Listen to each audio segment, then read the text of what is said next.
Hello, everyone. Welcome to Vanished Chicagoland Stories, the podcast.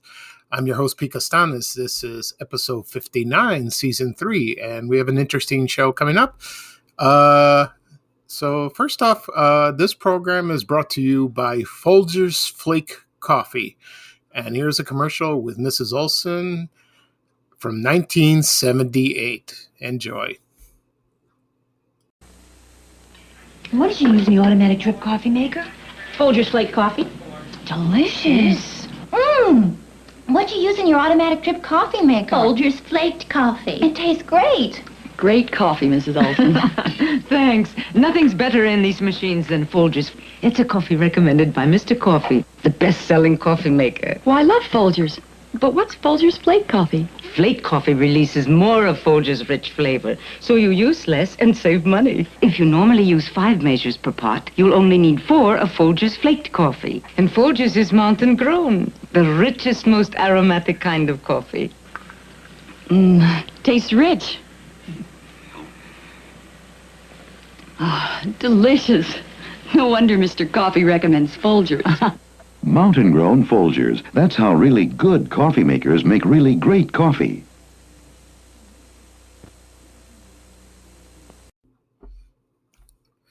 Okay, I am back. I hope you enjoyed that commercial for Folgers Flake Coffee.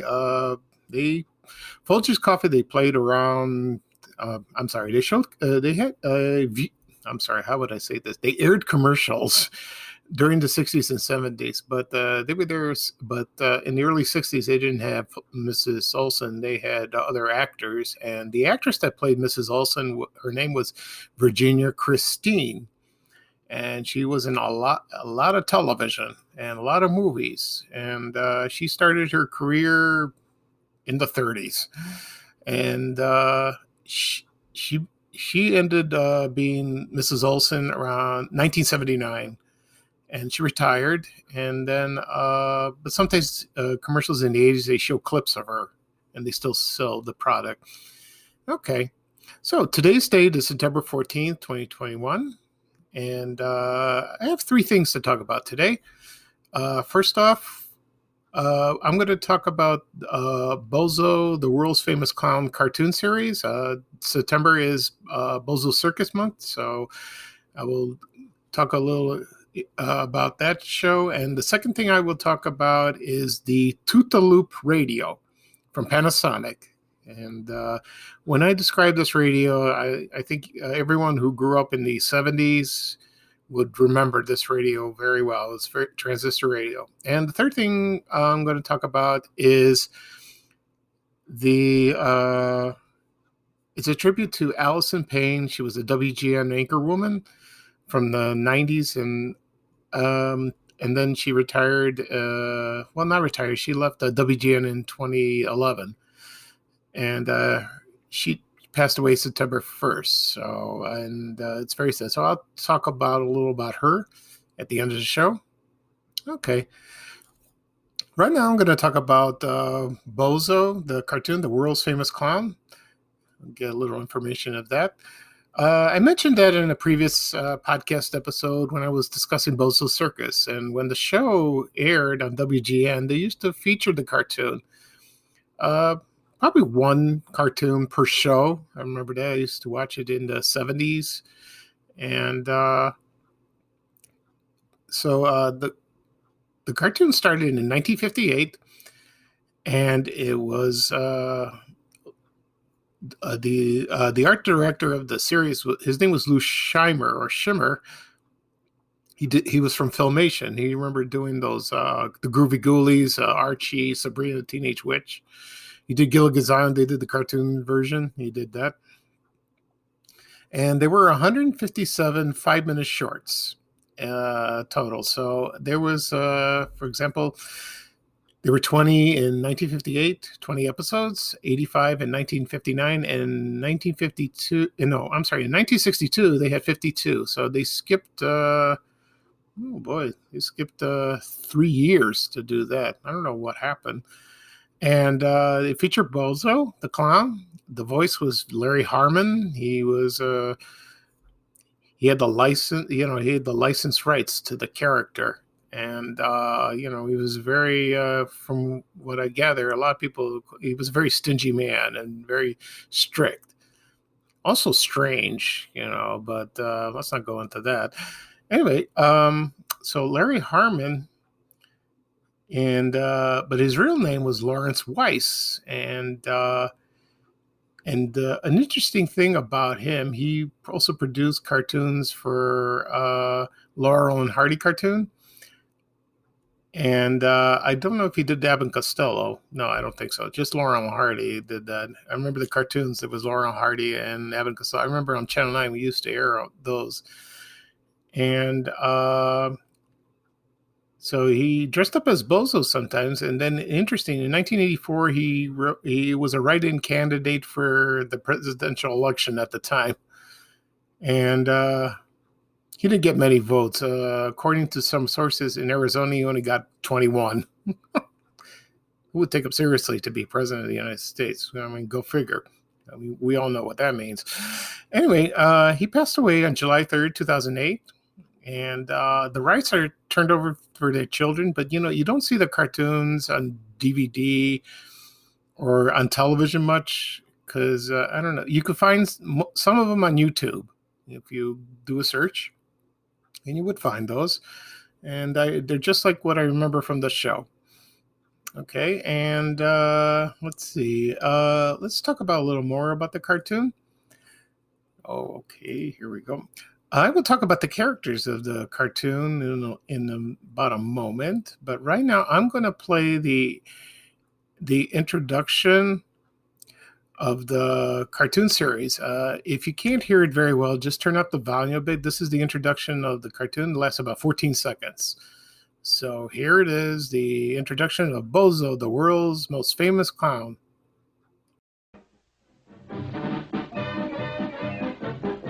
Bozo, the world's most famous clown. In broadsword discord. Okay, I'm back. I hope you enjoyed the introduction. Like I said before, if you can't hear it very well, just turn up the volume a bit, just for a few seconds. Anyway, getting back to the Bozo cartoon. He had a cast of characters, and I had to do a hard search looking for the characters and the names. I remember what they look like. So luckily, I found the list. So I'm going to read the list right now, and I will tell you. First off, there was Wacko Wolf. He was like a wolf. Well, he looked like a wolf. Okay. There was Tico and Taco. I think there were two Chihuahuas, and there was Super Sniffer. Now, Super Sniffer was a dog, and he talked kind of droll, and he had a kind of a bone. It was called the XYZ3. It was a formulatic, had a formula in the bone. And whenever he swallowed the bone, he had a superpower with a super sense of smell. And then his chest would burst out the letter S. And I remember one episode where Bozo the Clown swallowed a bone by mistake, and he had the sense of smell.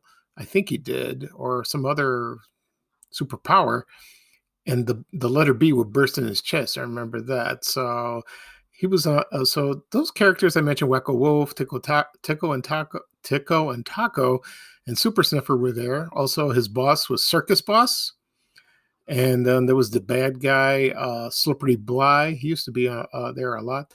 There was Punchy McFowl, Professor Tweety Foofer, I think his name. Yeah, Tweety Foofer. Okay, and there was Butchie Boy.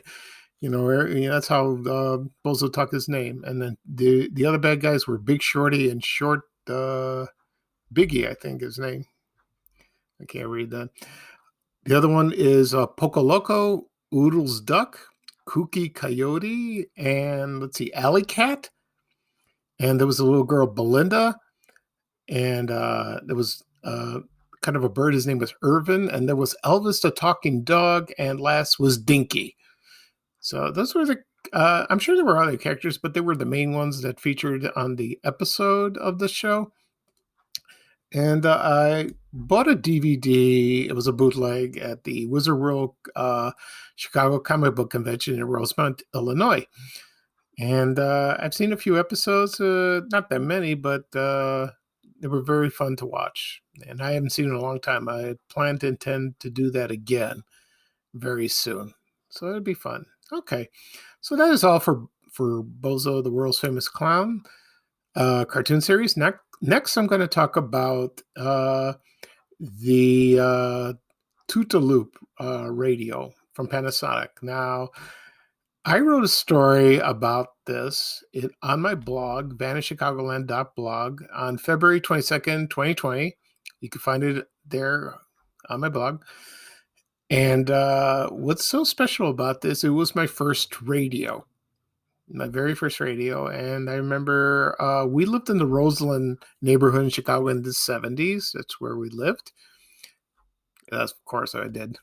Anyway, there was a store on the corner, and it was called Block. I believe Block. And it sold electronics, and it sold radios, mostly radios, and I don't know about televisions, probably. And I saw one on display on the window.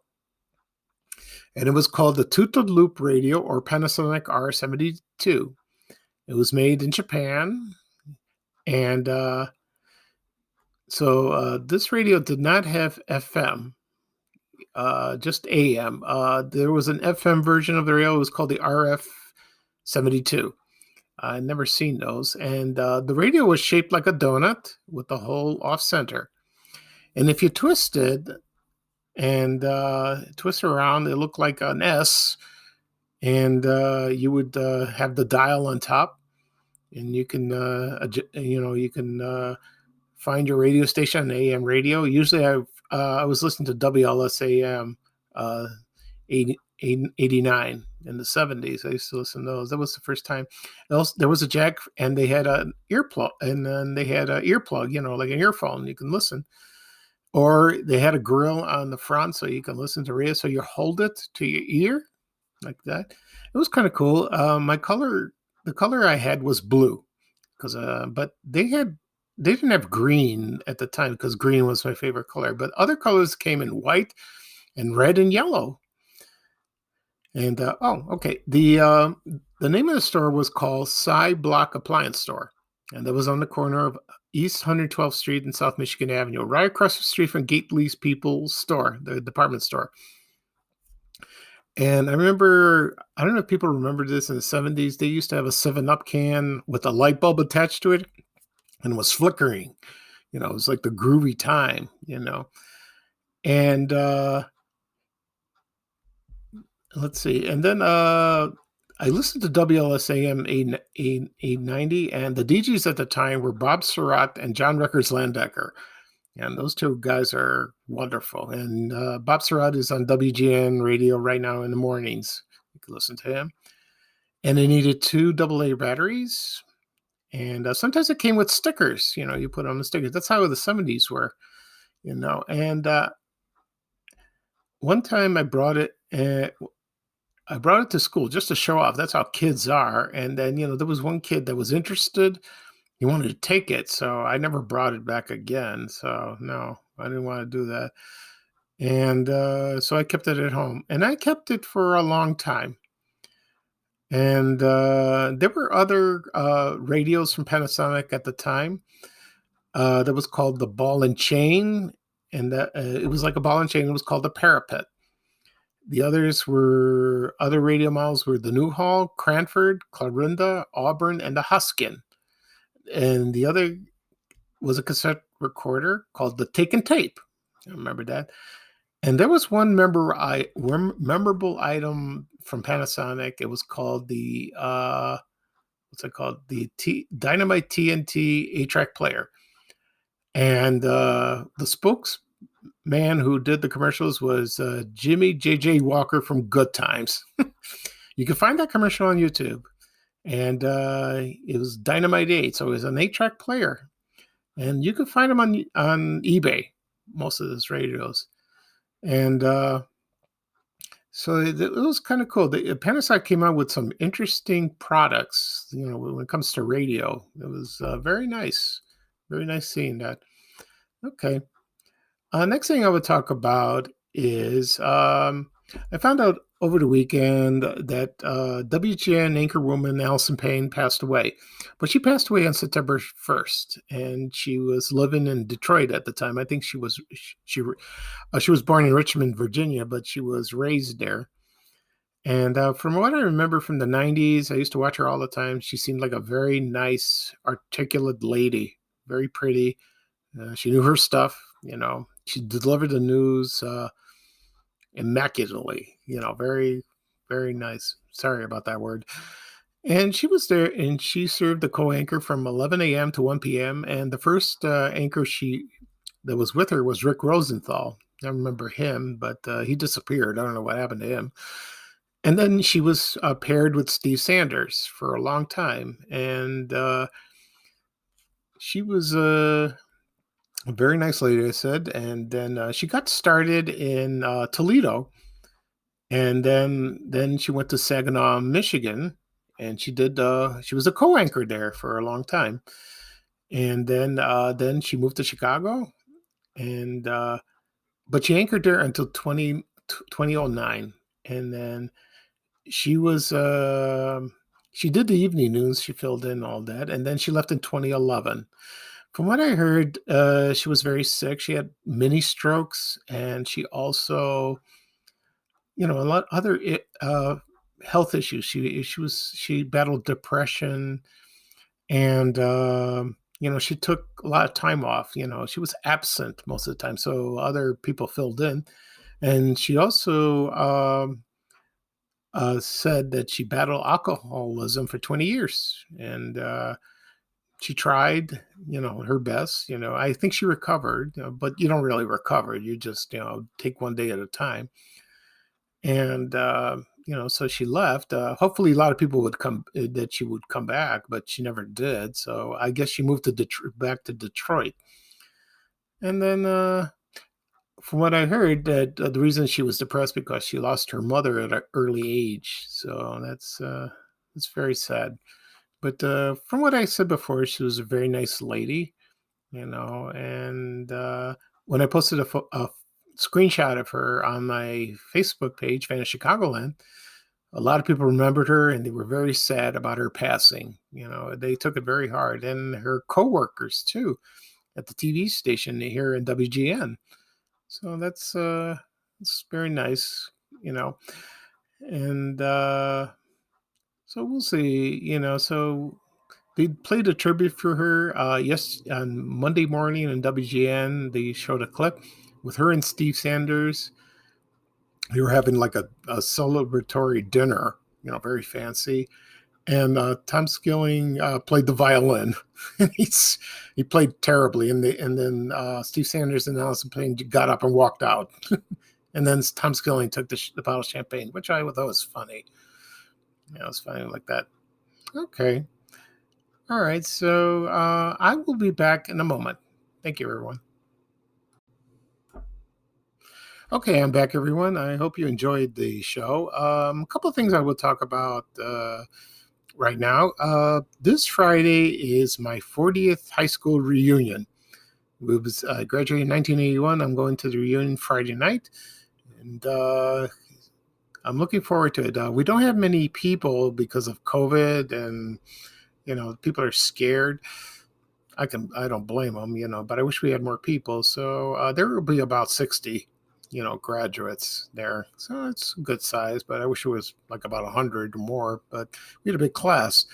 So I'm looking forward to that. And Saturday, I will not be doing a podcast because I'll probably stay up late. So I won't have time. Probably Sunday, I'll do episode 60. I'll work on that and get some interesting subjects for that episode. Okay. And let's see. So this past week, there were some anniversaries of TV shows that celebrate 55 years. One, I can think of three, or maybe 3 or 4. One is Star Trek, premiered in 1966. Also, The Monkees, Family Affair, The Green Hornet, so, and That Girl. So they, so 55 years. So I talked about the 55th anniversary of the TV series Batman, more detail. And perhaps I will talk about a little of each of the shows that I used to watch when I was growing up. Maybe in a later podcast. We'll see about that. Okay. So that'll be all for today. This is episode 59, season 3 of Van Chicagoland Stories, the podcast. I'm your host, Pete Costanis, and hope to hear from. And I hope you enjoyed the show. And I will see you soon. And so bye bye for now for me. And here is Ray Rayner saying bye bye for now. Take care, everybody. We have to go. Bye, bye, bye.